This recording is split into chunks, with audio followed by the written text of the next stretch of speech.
I confiscated the human's knife because station protocol said it was the weapon. 90 minutes later, she took down 3 armed smugglers with nothing but her elbows, and that's when I realized I'd confiscated the wrong thing. My name is Tavik Orn, and I have spent 11 years of my life standing behind a scanner counter on Varan 9, telling people they cannot bring their weapons, their contraband spice, or their emotional support parasites onto a station that is already held together by 3 layers of hope and 1 very tired maintenance crew. It is not a glamorous job. Nobody writes songs about customs inspectors. Nobody should. If they did, the songs would be extremely boring and mostly about form numbers. That particular shift started the way most of them do, which is to say, badly, and with the smell of burnt filtration coolant drifting in from Bay 4 because somebody's engine had decided today was the day to develop opinions about physics. The shuttle in question belonged to a human.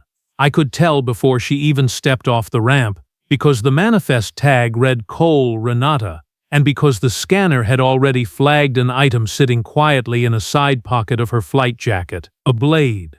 Nothing exotic. No hidden charge. No monomolecular edge. No little glowing runes that make my antennae itch the way certain smuggled artifacts do. Just metal, sharpened, and old enough that the handle had gone smooth and dark from years of use. She came down the ramp like the station owed her money and was 3 cycles late paying it.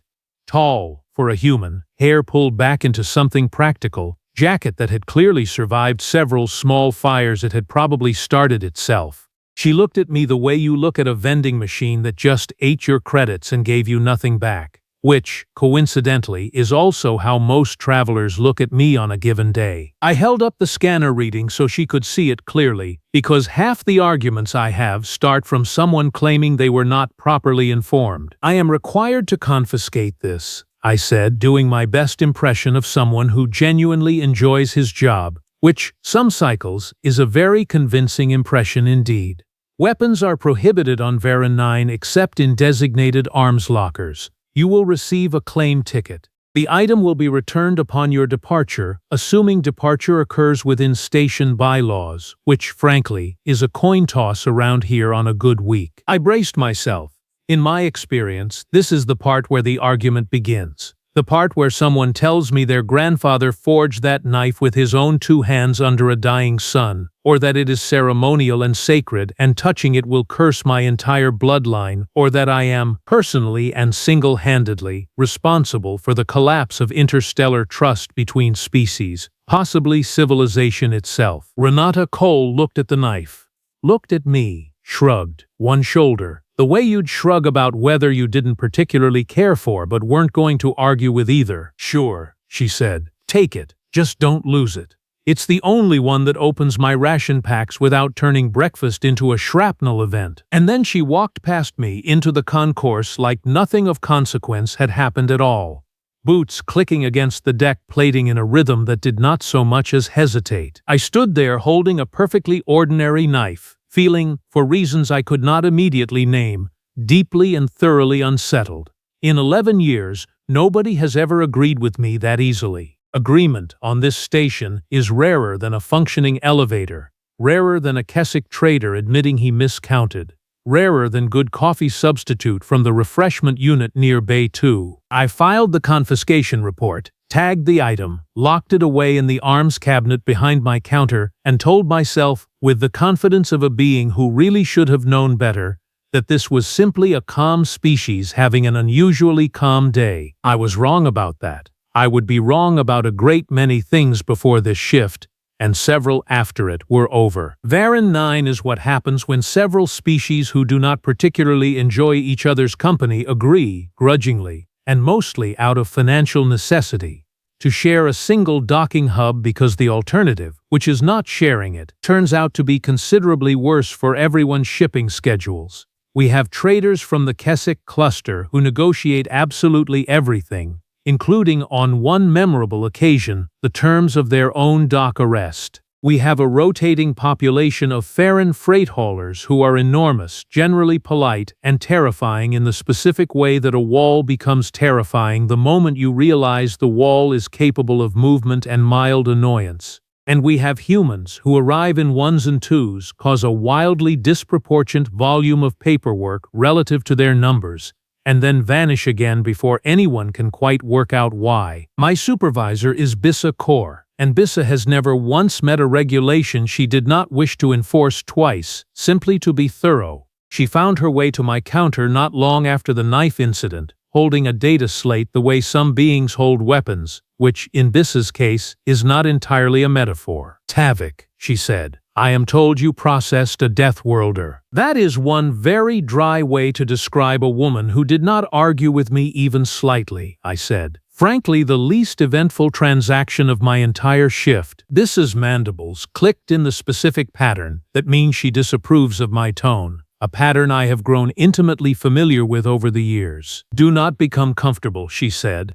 "Humans are flagged Category 3 on the current threat index. Did you review the classification file before processing her through?" I told her, truthfully, that I had reviewed the manifest, the cargo declaration, and the exact quantity of nothing remotely interesting that a single pilot carrying one aging knife and a shuttle held together with optimism could possibly represent to station security. Bissa remained unconvinced, because Bissa is never convinced of anything that does not ultimately require additional forms in triplicate. Around us, the concourse carried on with its usual impression of a slow-motion catastrophe that everyone had simply agreed to call Tuesday. A Keswick trader was renegotiating a dock fee for what I believe was the fourth time that cycle, apparently on some deeply held philosophical principle regarding the sanctity of haggling. The refreshment unit near Bay 2 dispensed something that was, according to its label, technically a beverage, and, according to everyone who had ever consumed it, emotionally a mistake of considerable proportions.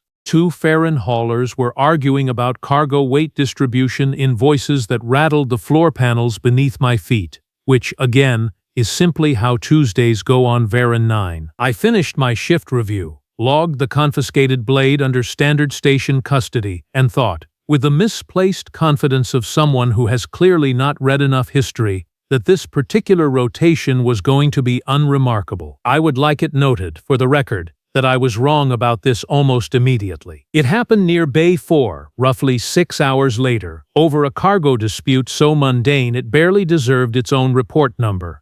A Farron dockworker named Grunnell built along the general lines of a shipping container that had developed strong personal opinions, had decided that Renata Cole's freight manifest was short by 2 crates, and had further decided that the appropriate response to this discrepancy was to loom over her at a distance normally reserved for airlocks preparing to depressurize. I was 2 docking bays away and heard the confrontation before I saw it, because Grunnell does not possess an indoor voice. He has never possessed an indoor voice. He possesses a demolition voice, permanently set to maximum, regardless of the room's actual size. "You will pay the difference now," he said, "or you will not leave this bay." Renata, for her part, did not appear especially troubled about a being twice her height calmly informing her that she was now, functionally, his prisoner. She crossed her arms, tilted her head slightly, and said something to the effect that threatening a pilot over a 2-crate inventory discrepancy seemed like a genuinely poor use of everyone's afternoon, and perhaps he might consider recounting before assuming she owed him anything at all. Grunnell did not appreciate this suggestion. He reached for her, one enormous hand closing toward her shoulder the way you might reach to grab a crate you intended to relocate somewhere it had no interest in going. I want to be precise about what happened next, because I have reviewed the footage more times than I am entirely comfortable admitting, even to myself, even now. Renata did not step back. She did not reach for a weapon she did not have, since I, at that very moment, remained the proud and unwitting custodian of her only one. She simply pivoted, letting his hand close on empty air where her shoulder had been a heartbeat earlier, and drove her elbow up and back into the underside of his jaw with a motion so efficient, so devoid of wasted effort, that it looked almost bored, almost routine, like she was swatting away an insect rather than defending herself from a being roughly 3 times her mass. Grunnell, a creature who outweighed her by a significant margin, sat down, not dramatically, not with a roar of pain or a shout of outrage. He simply sat, the way a large piece of furniture sits when someone quietly removes one of its supporting legs, blinking slowly, visibly reconsidering several life choices in rapid succession. Renata looked down at him, entirely unbothered, and said, "Count the crates again. And maybe count your blessings while you're at it." Then she stepped neatly over his legs and continued on toward the concourse, checking something on her wrist display as though she had merely paused, briefly, to retie a bootlace. I stood there holding my own mandibles shut through what I can only describe as sheer professional discipline. Around me, 2 other dockworkers had gone very quiet indeed. Somewhere behind me, a supply cart beeped for no discernible reason whatsoever, possibly out of pure solidarity with the general mood. I filed the incident report. I described it, factually and carefully, as a physical altercation. One party subdued, no weapons involved. Even as I typed the phrase "no weapons involved," some part of me understood, on a level I was not yet prepared to admit out loud, that this was technically accurate and simultaneously, spectacularly misleading. That night, if Station Cycle Dark can reasonably be called night, I did something I am not entirely proud of. I pulled the security footage. Then I pulled it again, slowed down, frame by careful frame, the way you might reread a sentence that refuses to make sense the first 3 times through. Grunnell outweighs Renata Cole by roughly 200 kilograms. He has reach on her, mass on her, and a species-wide reputation for being remarkably difficult to move once he has planted himself somewhere. In the footage, from the exact moment his hand begins moving toward her shoulder,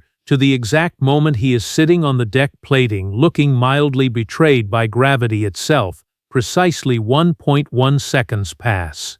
I checked the timestamp 4 times. I am, professionally, a being who reads threat classifications for a living, and I had somehow filed this particular woman under the same general folder as harmless. Curious now, and a little unsettled, I went digging through the actual classification data on humans, buried 3 menus deep in a database that nobody bothers updating anymore because nobody particularly wants to. Deathworlder, the file read, beside a small warning icon that had clearly not been clicked by any station staff member in years, given the layer of unread notification dust sitting visibly on top of it. Evolved under conditions of extreme predation, resource scarcity, and severe environmental variability, notable for elevated pain tolerance, improvisational violence, and persistent underestimation by observing species. Persistent underestimation by observing species.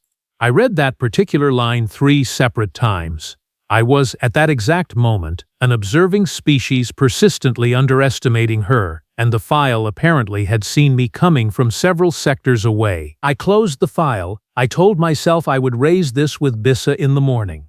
I told myself this was simply due diligence, professional curiosity, nothing more, nothing personal.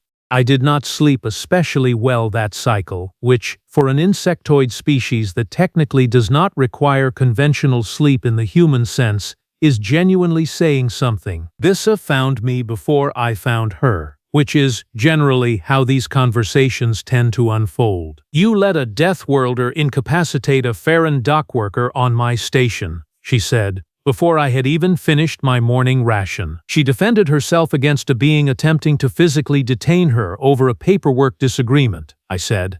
"I have the footage, I have the incident report, I have, regrettably, several newly formed opinions about elbows that I did not previously hold." Bissa did not find this remotely funny, though to be fair, Bissa has never found anything remotely funny, and I suspect it may be a formal requirement of her position. "I want the knife destroyed as evidence," she said. "I want the pilot detained pending full review.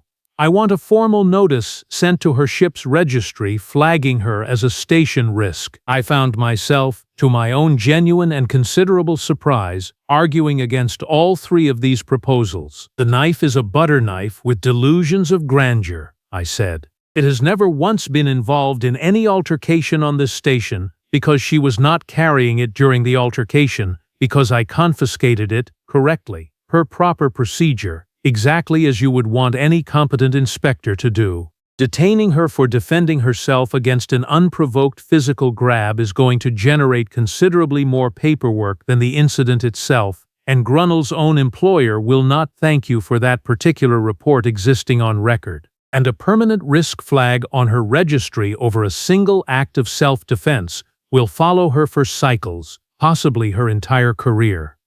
That seems disproportionate, even by our own generous station standards. Bissa looked at me the way she looks at a form filled out in the wrong-colored ink, which is to say, with deep suspicion and quiet disappointment. "You are defending her," she said. "I am defending procedure," I said, which was not entirely true, and I suspect we both knew it in that moment.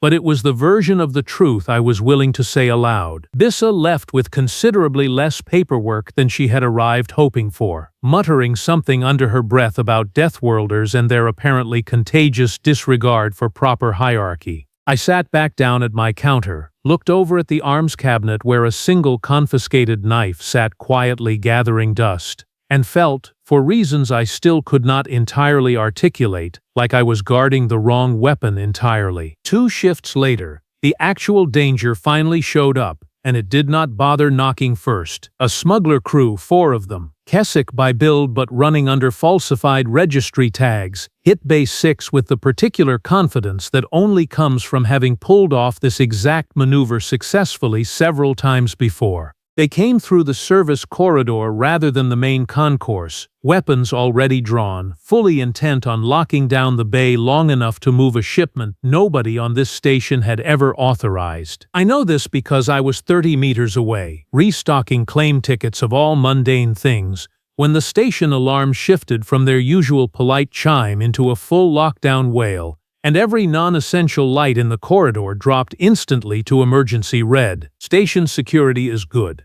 Station security is also, on a hub this size, roughly 90 seconds away from anywhere at any given time, and 90 seconds is an extraordinarily long time when someone is pointing a charge rifle at a bay full of unarmed civilians. Renata Cole happened to be in that exact dock, checking her cargo manifest with the same bored expression she seems to wear for absolutely everything, when the smugglers burst through the service door. I watched this part unfold on the security feed afterward, because by the time I physically arrived on scene, it was already entirely over, and I have, again, re-watched it more times than I care to admit to anyone, including myself. The lead smuggler shouted something about everyone staying down, weapon raised, sweeping the bay in a wide arc. Most of the dock workers did exactly that, which is precisely the sensible thing to do when someone is aiming a charge rifle in your general direction, and I do not fault a single one of them for it. Renata did not go down. She went sideways instead, fast, using a stacked cargo pallet as cover in a way that strongly suggested she had already clocked every exit and obstacle in that bay the moment the alarm sounded,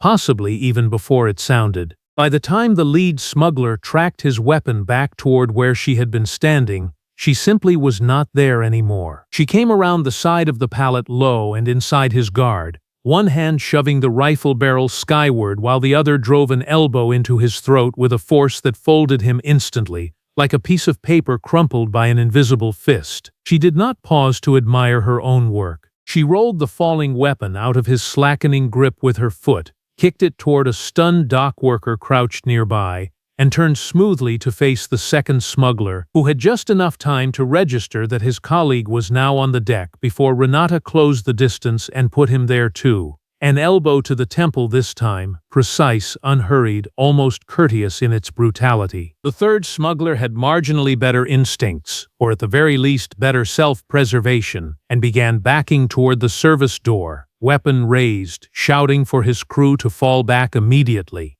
Renata threw the cargo strap she had apparently pulled off the pallet without my even noticing, wrapping it around his weapon arm and yanking hard enough to throw him off balance entirely, following through with a knee that ended the entire conversation on the spot. The fourth smuggler simply ran.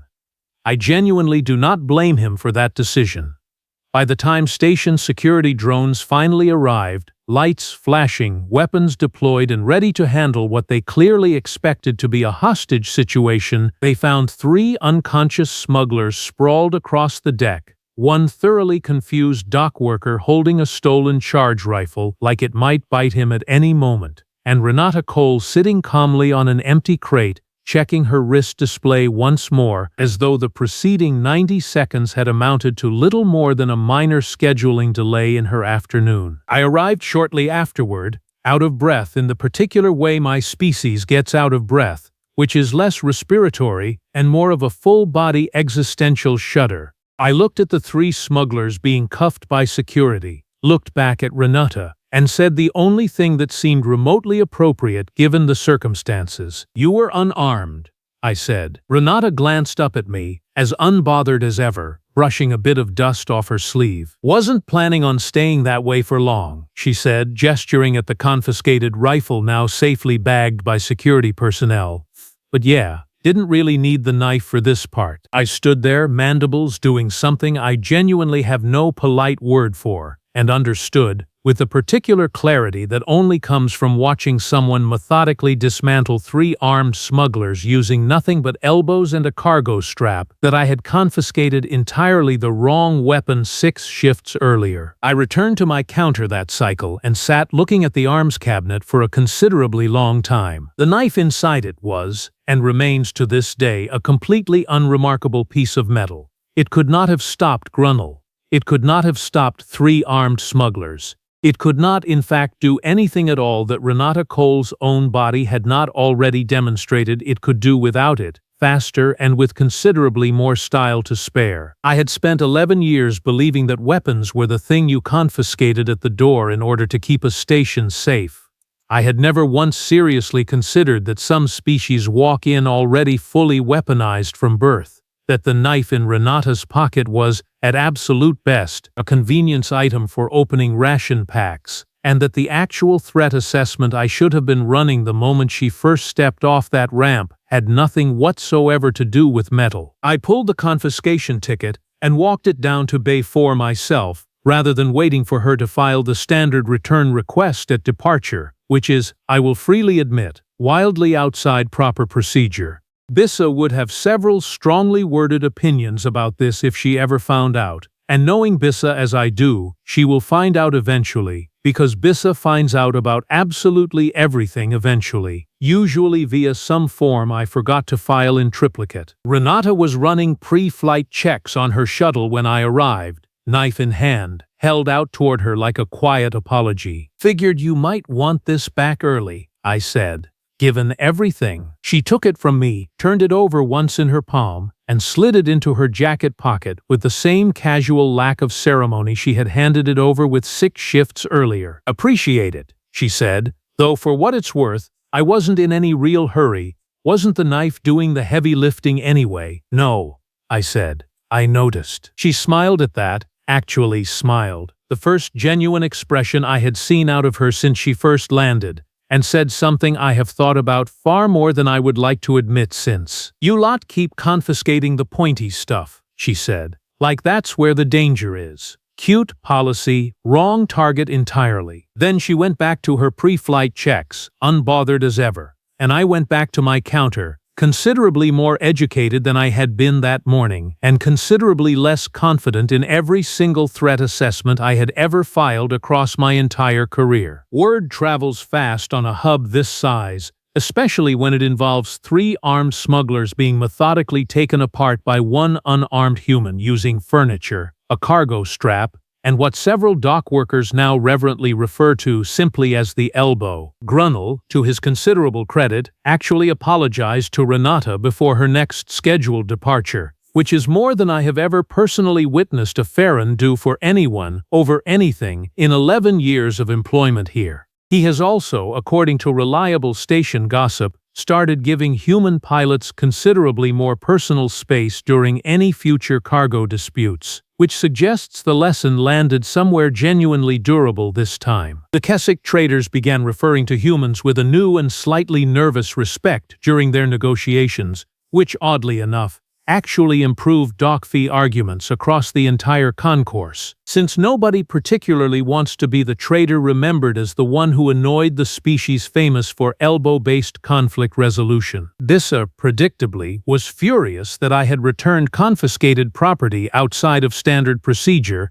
and issued me an official citation for what her paperwork specifically listed as unauthorized appreciation of chaos, which I have since had framed and hung directly above my counter, because if I am going to get into trouble for something, it may as well be for something with a genuinely excellent title. Station policy has not officially changed, mind you. There is no new regulation, no formally updated threat index, nothing that would satisfy an outside auditor looking for concrete proof that Varan 9 learned anything meaningful at all. But there is now an unofficial rule that circulates among staff faster than any memo ever could, whispered quietly between shifts, repeated at the very same refreshment unit that still dispenses regret instead of anything resembling coffee. Never confiscate a human's calm.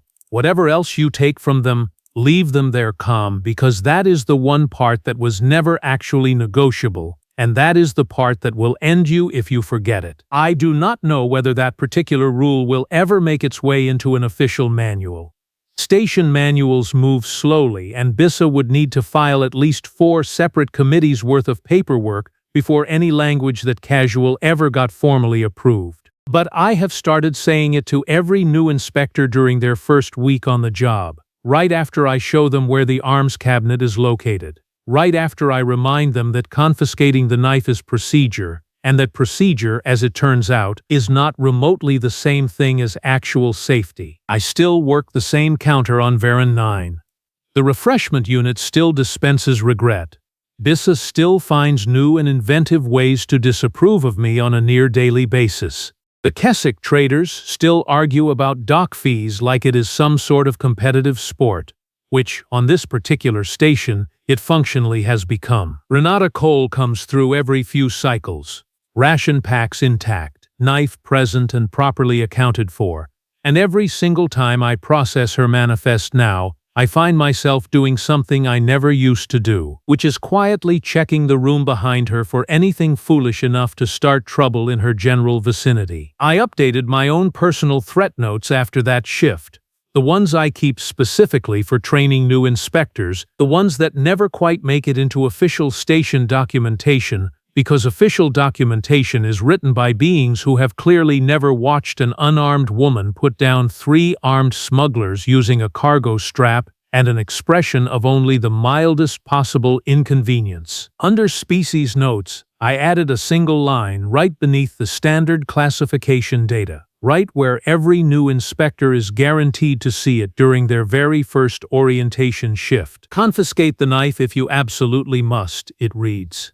It was never the actual weapon, and if you are very lucky, and you happen to be working the counter on the exact day a Deathworlder walks off her shuttle looking thoroughly unbothered by absolutely everything around her, you will get to watch, from a safe and professionally appropriate distance, precisely why that line exists at all. I have, more than once now. I do not plan on forgetting it anytime soon, and neither, I suspect, will Grunwald.